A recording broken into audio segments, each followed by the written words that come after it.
acheté 50 000 actions et non 10 000 de la société américaine rachetée par le groupe industriel français. Un effet de la politique d'ouverture de Moscou par dizaines de milliers des ressortissants allemands installés dans les pays de l'Est après la Deuxième Guerre mondiale réintègre l'Allemagne de l'Ouest. Rugby, tournoi des 5 nations, les petits ont souffert pour leur premier match contre l'Irlande. Après avoir été menés pendant les 3/4 de la rencontre, les Français l'ont finalement emporté 26-21. Madame, Monsieur, bonsoir. À chaque jour, sa révélation dans l'affaire Péchinet. Si les acteurs sont particulièrement discrets, la presse fait son travail et des découvertes. Ainsi, le journal Le Monde, daté de ce samedi après-midi, affirme que Roger Patrice Pelat, l'un des amis les plus proches de M. Mitterrand, a acquis à bon prix des actions Triangle de la société américaine rachetée par Péchinet. Roger Patrice Pelat aurait en fait acheté 50 000 actions au lieu des 10 000 dont il avait reconnu dans un premier temps l'acquisition. Cette information sur laquelle le porte-parole du président ne veut faire aucun commentaire, renouvelant sa confiance dans la commission des opérations de bourse qui mène l'enquête, ramène tout de même ce soir l'affaire vers l'Élysée. Claire Chazal.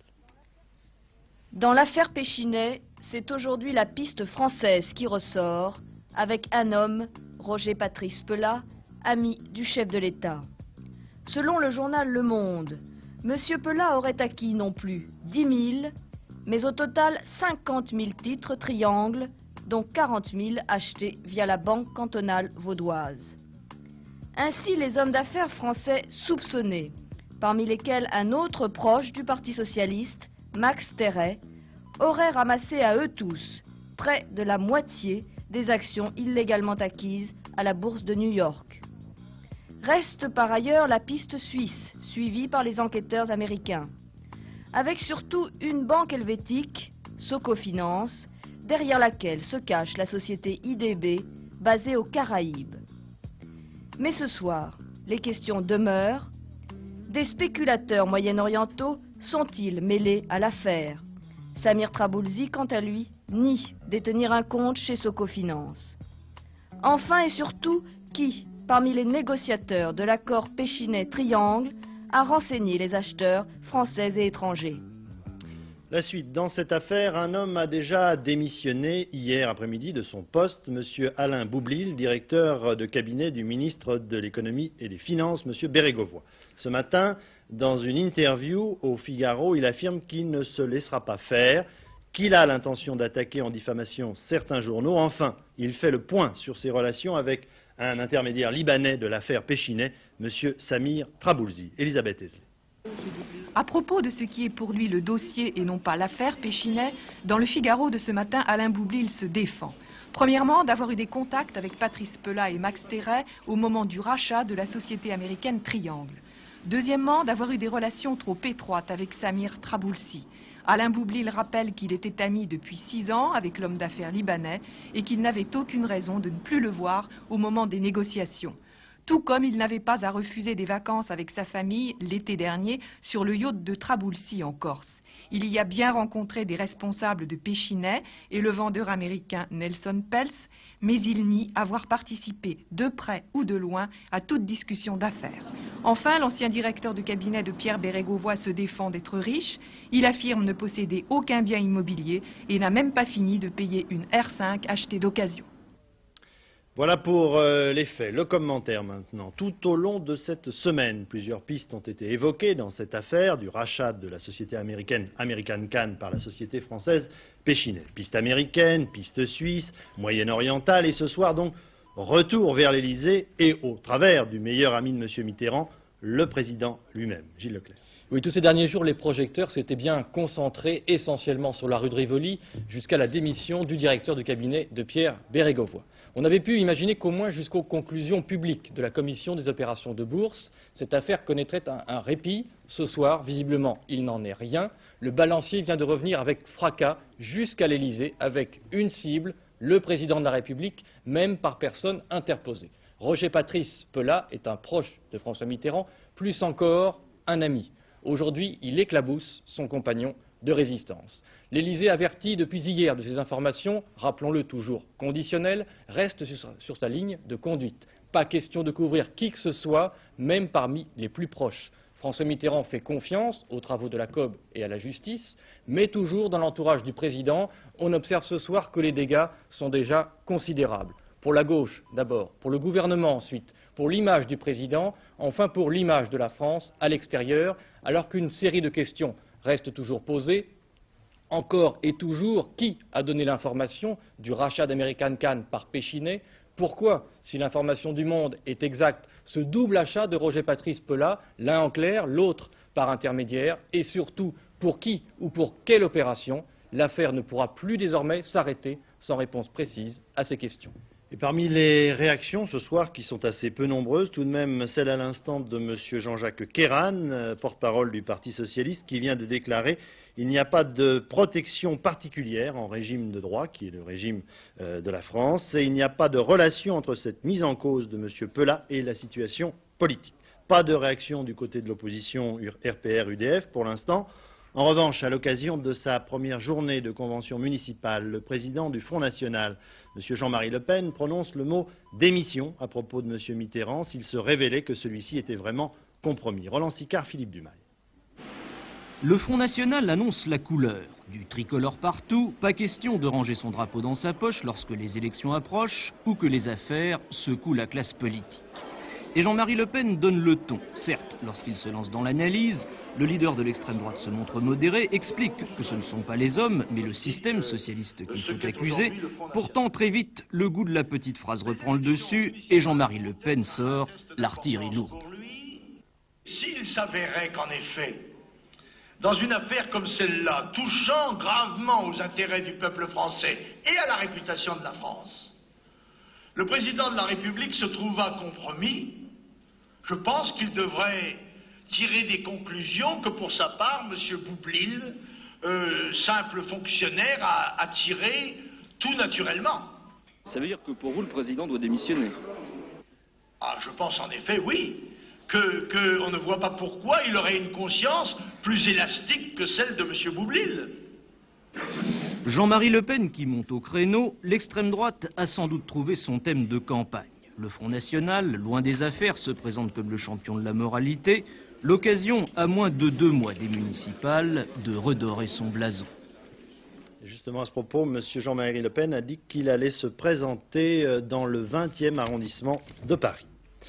Dans ce contexte, interrogé il y a 15 jours, entre le 9 et 16 janvier par l'IFOP pour le compte du journal du dimanche, les Français étaient 47% à se déclarer plutôt satisfaits du président de la République, contre 46% au mois de décembre, 38% de mécontents contre 39% en décembre. Pour ce qui concerne le Premier ministre, M. Michel Rocard, 43% de satisfaits contre 37% en décembre, mécontents 35% contre 40% en décembre.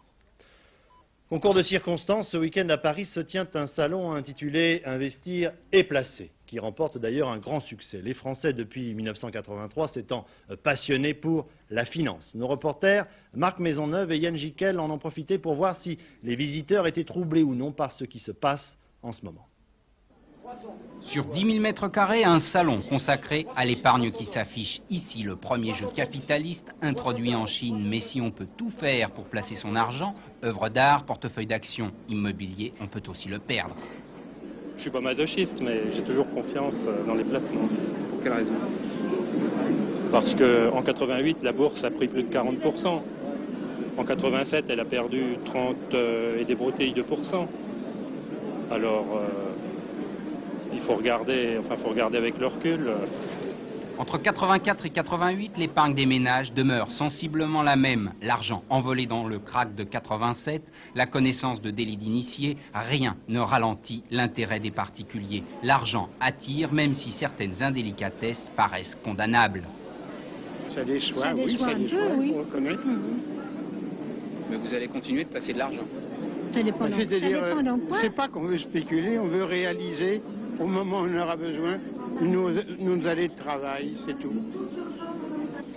La facilité avec laquelle on parle d'argent étonne. Dans les travées, on cherche capitalisation, assurance vie, complément retraite. Il y a des formes de placement sûrs. Et puis il y a les autres, ceux qui ressemblent à des jeux réservés aux seuls connaisseurs. Ils sont à haut risque, chacun en a conscience.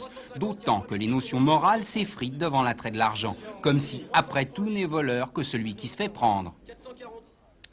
Monsieur Michel Charasse, le ministre du Budget, dont on sait qu'il a le verbe haut et fort parfois, se fait encore remarquer par une violente diatribe à l'égard de la compagnie aérienne Air Inter. Il estime que celle-ci se fout du monde, ce sont ses propres termes. Au départ de l'affaire, le ministre, bloqué à l'aéroport de Clermont-Ferrand, sans qu'on lui en donne les raisons exactes. Réaction des intéressés ce matin à Orly. Stéphane Magnier, Didier Dahan. Orly-Ouest, ce matin, tout a le luxe, calme et volupté d'un aérogare de dépliant publicitaire. On est à milieu de la précipitation ou des gestes d'énervement des hommes d'affaires pendant la semaine. Peu d'attente à l'achat des billets, pas d'annonce de retard, pas de piétinement à l'enregistrement.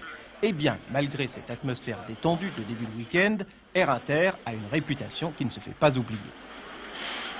Je prends l'avion 3 ou 4 fois par semaine et au moins une fois dans la semaine, il y a un problème. Quand vous avez du retard, est-ce qu'on vous explique pourquoi? Enfin, vous savez, on nous dit ce qu'on veut bien nous dire, mais enfin, monsieur, on ne peut pas contrôler.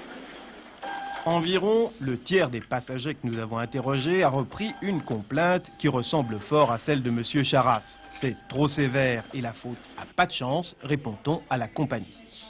Nous avons rencontré des difficultés sociales et nous avons rencontré des difficultés de navigation aérienne. Depuis le dernier trimestre, c'est-à-dire depuis 4 mois maintenant, Air Inter fait très peu parler d'elle, elle tourne. Monsieur Charasse a eu un retard important un jour où 10 aéroports français ont été touchés par le brouillard et où effectivement nous avons eu une désorganisation complète de notre système d'avion qui nous a amené dans plusieurs aéroports, dont celui de Clermont-Ferrand, à avoir 3 heures de retard. Embêtant quand même cette critique ministérielle à l'aube de 92 et de l'inauguration du TGV Atlantique. Quant à l'information du public, c'est promis, dès 89, ça ira, ça ira. Justement, il y a quand même des choses qui vont bien, tout de même. La société Alstom et la SNCF, grâce au TGV, remportent des succès à l'étranger, notamment récemment en Espagne. Et puis l'inauguration cette semaine du TGV Atlantique, qui non seulement va très très vite, mais qui est également une magnifique machine. Jacques Violet, Jean Cornu. 2 générations de TGV qui se croisent, 8 ans les séparent. Le nouveau, argent et bleu, continue entre Paris et Lyon les essais, les dernières mises au point. En 8 ans, beaucoup de changements et d'améliorations. Le profil plus pointu et un carénage plus aérodynamique. Les moteurs, ils sont synchrones, c'est-à-dire à la fois plus légers et plus puissants. Ils utilisent du courant triphasé au lieu du continu. Pour une masse comparable au TGV Sud-Est, l'Atlantique a une puissance double. La suspension, point noir du grand frère, a été considérablement améliorée. Aujourd'hui, une suspension pneumatique, de l'air comprimé et d'énormes amortisseurs donnent une meilleure assise, plus aucune vibration. La vitesse, c'est aussi le freinage. 4 doubles disques en acier non ventilés, des freins surpuissants, l'équivalent d'un ABS pour les voitures. Toutes ces améliorations techniques, dues à l'expérience, donnent à 300 km/h la vitesse commerciale de ce nouveau train, le confort d'une voiture Corail classique à 160. Dans la cabine, l'électronique et l'informatique assistent le mécanicien, contrôlent la vitesse et surveillent l'état de marche de la rame en temps réel. À bord, une capacité plus importante, 485 passagers par rame au lieu de 386 sur le sud-est. L'intérieur des voitures a également été très largement revu. On a diversifié les espaces. Petit salon en première, compartiment pour les familles, les groupes, espace pour enfants. Enfin, une voiture complètement consacrée au bar et à la restauration et 2 publiphones à carte. Pour la SNCF, une augmentation importante de trafic vers l'ouest. Ce train va prendre, comme sur Lyon, beaucoup de passagers à l'avion et à la voiture, mais également des passagers nouveaux. Nous pensons que sur le TGV Atlantique, comme sur le TGV Sud-Est, la présence d'un nouveau moyen de transport performant va créer de nouveaux besoins de transport et que nous aurons environ 40% d'induction de trafic dû simplement à l'existence de ce nouveau mode. En région parisienne, on termine les travaux sur la ligne nouvelle. On pose la caténaire, la ligne électrique, et l'on achève les finitions dans les tunnels. À partir du mois de septembre prochain, Paris-Le Mans en 1 heure, Paris-Rennes ou Nantes 2 heures, le TGV nouveau est arrivé. Fait d'hiver tragique, insupportable à Bourges. Une fillette de 8 ans, retrouvée morte dans l'appartement situé juste en face de celui de ses parents 24 heures après sa disparition. Le locataire de cet appartement s'accuse ce soir du meurtre de la petite fille. Thierry Calmette. J'ai égorgé Céline à Bourges, l'aveu de Vincent Kerr, 36 ans, qui vient de se constituer prisonnier à Paris. Le corps de la fillette venait d'être découvert dans une valise, égorgé après avoir subi des sévices sexuels. En rentrant de l'école, vendredi soir, Céline, 8 ans, monte dans cet ascenseur. Arrivée au 6e étage, l'horreur, juste en face de l'appartement des parents. Céline, une petite fille timide et méfiante. Comme souvent dans ces cas, le meurtrier ressemble à Monsieur Tout-le-Monde. C'est un gars qu'on avait confiance en lui, hein. Il avait une femme, il a 2 petits garçons. Les voisins s'étonnent et manifestent leur soutien à la famille Milleriou, les parents. Vincent Kerr, lui, subit en ce moment même un interrogatoire dans le 10e arrondissement à Paris. C'est le cartable de Céline, découvert dans l'appartement, qui l'a trahi. Il semble que l'homme se soit livré spontanément à la police. La suite de l'enquête nous apprendra peut-être les raisons de son acte. Les expertises psychiatriques nous en diront certainement davantage. Harlem Désir, le président de SOS Racisme, parle d'abus de confiance envers les immigrés qui, depuis le discours du président de la République à la nouvelle année en leur faveur, se présentent en masse dans les préfectures françaises, croyant que la loi facilitant leur insertion est déjà votée. En fait, dit Harlem Désir, eh bien, nous avons le sentiment que certains préfets en profitent pour ficher certains immigrés et expulser ceux qui sont en situation irrégulière. Après les propositions de réforme de l'enseignement présentées cette semaine par le ministre de l'Éducation nationale, M. Jospin, les instituteurs du SNI, favorables sur le fond à ce projet, estiment qu'ils sont dans cette affaire traités en inférieur, en conséquence de quoi ils appellent à une grève mercredi. Grève également des professeurs des lycées professionnels à l'appel de la CGT pour vendredi prochain. La CGT n'acceptant pas l'idée d'un jugement individuel sur les enseignants et d'une carrière réalisée au mérite. À l'étranger, la politique d'ouverture prônée par Moscou ne passe pas encore par la Tchécoslovaquie, visiblement où règne une des plus vieilles équipes communistes au pouvoir dans cette partie du monde. Chaque soir, depuis une semaine, les manifestations à la mémoire de Jan Palach, cet étudiant qui s'était immolé par le feu pour protester contre l'entrée de l'armée rouge en Tchécoslovaquie en 1968, eh bien, ces manifestations sont dispersées sans ménagement. Gilles Rabier.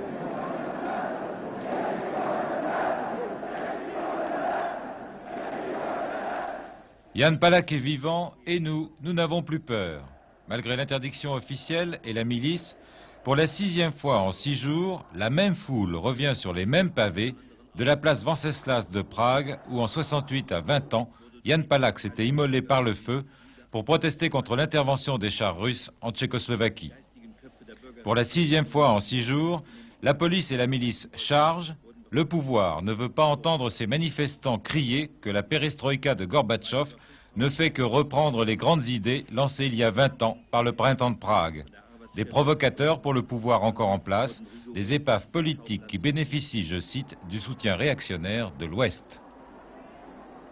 Au contraire, pourrait-on dire, conséquence de l'ouverture voulue directement par Moscou cette fois-ci. Des habitants de plusieurs pays de l'Est, d'origine allemande, dispersés dans ces pays après la Deuxième Guerre mondiale, obtiennent aujourd'hui par milliers, par dizaines de milliers, le droit de réintégrer l'Allemagne de l'Ouest. De Bonn, l'enquête de notre correspondant Philippe Rochaud. Ils portent les vêtements que l'on met dans les villages du Kazakhstan, des campagnes de Pologne ou de Roumanie. Ils ont des passeports des pays de l'Est et pourtant ils sont allemands. Transportés par l'histoire, ils sont 3 millions à vivre encore de l'autre côté du rideau de fer, mais pour la première fois, ils rentrent en masse au pays. C'est l'un des résultats de la politique de la transparence, la glasnost, et des meilleures relations entre l'Est et l'Ouest. Pour quitter les États de l'Est, ils ont dû prouver leur origine allemande par des certificats ou des actes de naissance. Des formalités qui ont duré parfois 10 ans, comme pour ce couple venu de Roumanie. Ils ont tous laissé de la famille là-bas, ils ont peur de parler.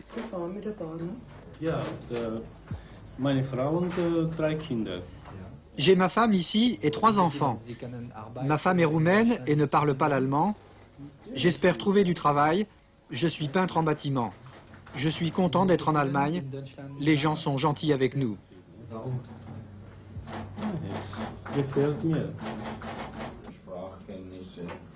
Arrivé le matin même de Roumanie, la famille Kaol apparaît presque privilégiée. Elle comprend l'entretien avec le professeur qui va dresser son portrait pour qu'elle puisse trouver un travail. Ils parlaient l'allemand à la maison. Ils l'ont étudié pendant 8 ans et les enfants en Roumanie sont allés à l'école allemande.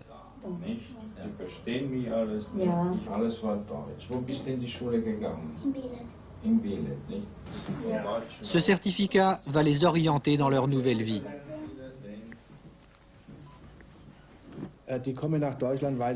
Ils viennent en Allemagne parce qu'ils sont allemands. En Roumanie, il y a encore pour eux des écoles allemandes, mais plus les gens partent et moins ces écoles ont des chances de survivre. La deuxième vie de ces Allemands venus de l'Est, elle a commencé ici, à l'aéroport de Francfort. C'est l'Allemagne fédérale qui a payé leur voyage de Moscou, de Bucarest ou de Varsovie. Ici, des Allemands venus du Kazakhstan et de Roumanie. Ils avaient tous de la famille installée déjà en Allemagne fédérale. Pour récupérer ces nationaux, le gouvernement allemand doit payer le pays d'où ils viennent. 40 000 francs pour ceux qui arrivent de Roumanie. Bucarest autorise à présent 14 000 Roumains d'origine allemande à quitter le pays chaque année. 700 familles se retrouvent ainsi en Bavière, dans cet immeuble de la banlieue de Nuremberg, attendant un passeport allemand, un lieu de résidence, un travail. 200 000 personnes sont arrivées en 88, afflux sans précédent, mais en 89, il en viendra 250 000. À leur arrivée, ils reçoivent chacun des rations alimentaires, 70 francs par jour. Ils restent ici une semaine, où ils sont logés, nourris, avant d'affronter une réalité qu'ils ne connaissent pas. Certains parlent à peine allemand, alors on teste leur niveau de langue en leur demandant de répondre aux questions « De quelle ville venez-vous ? Quelle est votre profession ?» Pour eux, l'Allemagne fédérale doit construire en 2 ans 45 000 logements. Les Polonais sont les plus nombreux. Viennent ensuite les Soviétiques, les Roumains et les Yougoslaves. Ils sont répartis dans les différents États régionaux selon le pays d'où ils viennent. Ils doivent vivre souvent pendant plusieurs mois dans une seule pièce par famille. Il faut souvent remonter à 3 ou 4 générations pour trouver leur origine allemande. Même si le retour de ces gens permet à l'Allemagne de contourner provisoirement le problème de la dénatalité, ils resteront souvent des étrangers dans ce qui est pourtant devenu leur propre pays. Économie, notre rubrique Bon Point du samedi. Ce soir, Bon Point pour un coup de cœur, le nom d'une société que beaucoup d'entre vous connaissent sûrement, notamment les plus jeunes. Coup de cœur, c'était au début des caleçons, puis des chaussons, et aujourd'hui toute une gamme de vêtements qui s'exportent largement. À l'origine, il y a 6 ans à peine, une styliste et un publicitaire inventent un gadget qu'ils ont transformé en véritable industrie. Reportage de Jacques Violet, Frédéric Bazille. Le secret de cette réussite, 2 jeunes et une idée simple. Un produit commercial, le caleçon, et un slogan. Le tout avec une volonté farouche de gagner. Moi j'étais dans la publicité il y a 6 ans et puis j'ai rencontré une jeune fille qui avait énormément de talent qui s'appelle Alix de Ribrol, qui faisait des caleçons dans sa chambre. J'ai eu un énorme coup de cœur pour ses produits et je me suis dit il y a peut-être un truc derrière. Alors je suis allé la voir un jour, je lui ai dit écoute, avec tes produits, plus la marque que j'ai déposée, qui est coup de cœur, on peut peut-être faire un truc.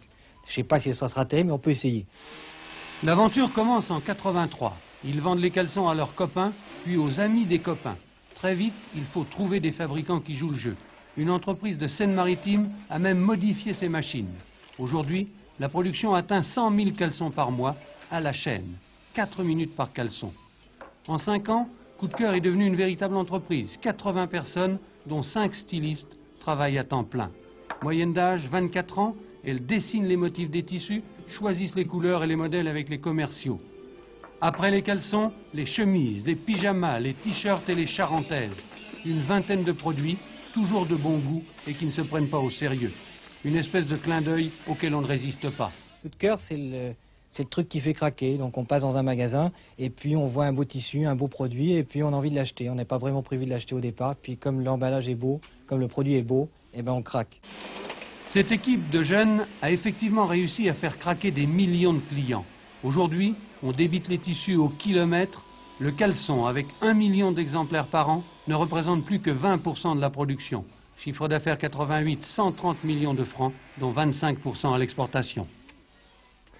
Quittons les caleçons pour le bicentenaire de la Révolution. Bicentenaire oblige ce matin. Eh bien, certains républicains se sont souvenus que le 21 janvier 1793, à 10h10, très exactement, je l'ai noté, eh bien Louis XVI avait été décapité à Paris. Une centaine de personnes s'étaient donc réunies, place de la Concorde, ce matin, pour fêter, c'est bien le terme, cette exécution. En revanche, dans un château de l'Oise, une famille de royalistes commémorait, elle, dans le même temps et dans le recueillement, la mort du roi. Jean-Marc Bramy, Claude Barnier. Le château des Chéreilles de la Rivière, ce 21 janvier 1989. Seigneur, bénissez la nourriture que nous allons prendre et donnez-en ce que nous vous en prions à ceux qui n'en ont pas. On commémore sous le regard du petit Louis XVII le 21 janvier 1793, date de l'exécution de Louis XVI. Ici, on est monarchiste, légitimiste, bon catholique et épris de tradition de père en fils. Le roi est mort, vive le roi, oui, c'est entendu. Vive le roi! Vive le roi, à bas la République, vive le roi, la gueuse on la prendra. Chez ces gens-là, monsieur, on vilipende la gueuse, entendez la République. Un peu provocateur, l'année du bicentenaire. Ce bicentenaire du diable est notre chance. Et pensez-vous sincèrement que la majorité des Français a besoin ou envie d'un roi? Eh bien, je ne dirais pas cela. Je ne crois pas que, pour l'instant, les Français ont envie d'un roi. Ils en rêvent de plus en plus. Je ne crois pas être un phénomène. Si demain vous aviez un enfant, est-ce que vous supporteriez qu'il soit républicain?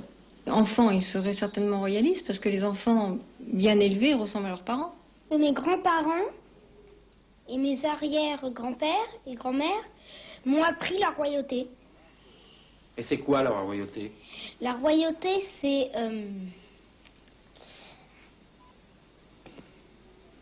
Silence éloquent, malgré un sens inné de la famille. Décidément, la monarchie n'est plus ce qu'elle était.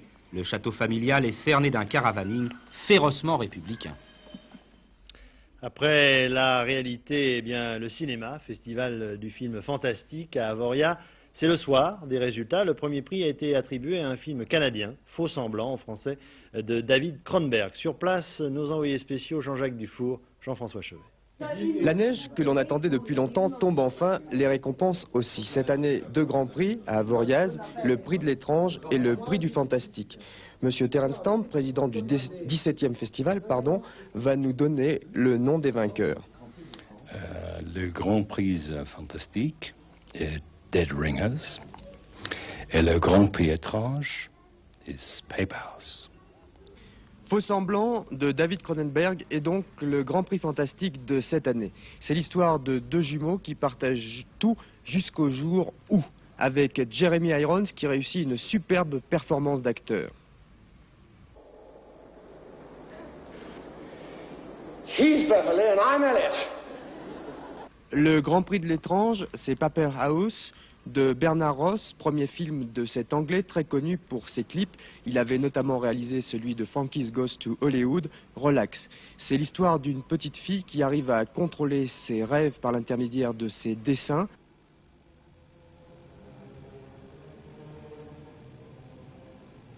Ce sont 2 films magnifiques, avec des performances d'acteurs qui sont très riches et qui sont plus psychologiques que violents. Voilà donc pour le festival d'Avoria. Un mot encore à Figueras, en Espagne, où il est hospitalisé depuis hier. Le peintre Salvador Dali, 84 ans, est toujours considéré dans un état désespéré, une lente agonie, a déclaré l'un de ses médecins. Le sport, pour terminer, rugby, tournoi des 5 nations, vous l'avez sans doute suivi en direct cet après-midi sur notre chaîne. Eh bien, les chers petits de notre toujours regretté Roger Coudert ont eu très chaud cet après-midi à Dublin pour leur premier match contre l'Irlande.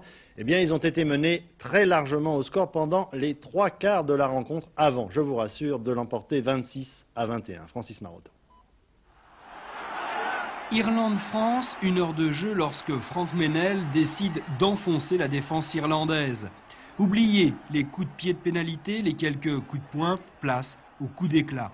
Les Français ne s'en laissent plus compter, ils prennent même le jeu à leur compte. Blanco, Carminati, Lafont, avance et arrière dans une volonté commune, aller balle en main vers l'embut adverse. 45 secondes de jeu à la main pour des joueurs qui se redoublent, qui se dédoublent. Lafont encore, Carminati toujours, Berbizier à nouveau pour Franck Meynell toujours là et Berbizier qui cette fois ouvre au large, la balle à Blanco qui marque, La France a enfin trouvé son chemin. Pourtant, tout commence mal pour les tricolores en première mi-temps. Chandelle de Paul Dean, Blanco-Lafont s'enlace, Meline passe et inscrit les premiers points irlandais. C'est ensuite la balade irlandaise. De pénalité en pénalité, Kiernan engrange les points sous l'œil complaisant de l'arbitre écossais. 15-0 avant le premier réveil français. Jean-Baptiste Lafont, servi par Serge Blanco, inscrit les 4 premiers points de l'équipe de France, mais à la mi-temps, l'Irlande vire en tête 18-7, logique. Nous n'avons pas eu beaucoup de ballons en touche en première période, surtout lors de la première partie de cette première période. Et il est toujours difficile de créer sans ballon. Des ballons en deuxième mi-temps, il y en a plus, beaucoup plus même. Dès lors, les arrières s'enivrent de jeu à la main. Blanco pour Philippe Sella, Lagisquet et la France revient à 7 points des Irlandais. 3 minutes plus tard, la France revient même à 1 point grâce à ce fabuleux mouvement conclu donc par Serge Blanco. Enfin, à 7 minutes du coup de sifflet final, sur cette touche tout d'abord et ce regroupement ensuite, les Français feront le tour du terrain pour aller inscrire leur 4e essai, le 2e de Patrice Lagisquet. Victoire finale donc 26-21, mais attention tout de même à ne pas renouveler trop souvent le scénario catastrophe de cette première mi-temps. Voilà pour l'information du jour. J'ajoute simplement les résultats du tiercé et du quarté qui s'est couru cet après-midi à Vincennes. Pour gagner, il fallait jouer le 15, le 7 et le 6, un beau tiercé, 19 000 francs. Et puis le quarté, vous ajoutez le 2 et vous gagnez 193 600 francs et 20 centimes que vous ramassez sur le comptoir. Tout de suite après ce journal, eh bien, il y aura la météo avec... j'ai même les pronostics de demain, pronostics de Pierre et de Brest pour demain. Voilà, un supplément au programme. Je vous laisse le temps de les regarder. 4, 13, 14, 3, 1, 10, 9, 7. Voilà, jouez, vous gagnerez sans doute, peut-être en tout cas. Donc j'en reviens à ma météo tout de suite. José qui vous présente ça tout de suite après le journal. Champs-Élysées ce soir avec notamment Nana Mouskouri. Dernier journal de Philippe Gassot aux alentours de 23h25. Quant à nous, si vous le voulez bien, on se retrouve demain à 13h. Bonsoir, bonne soirée sur notre chaîne.